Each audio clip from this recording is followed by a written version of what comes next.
नमस्कार, good morning.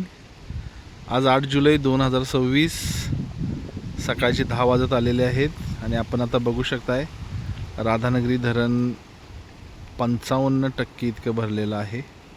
गेल्या 24 तासामध्ये 124 मिलीमीटर पाऊस राधानगरीमध्ये नोंद झालेला आहे.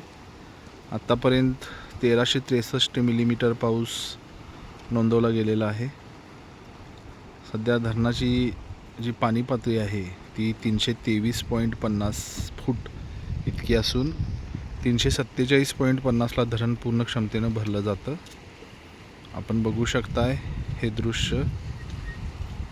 राधानगरीमध्ये पाऊस खूपच कमी आहे.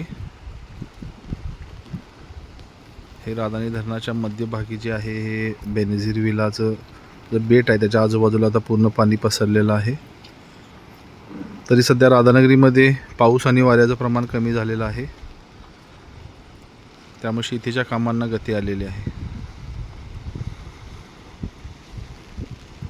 धन्यवाद.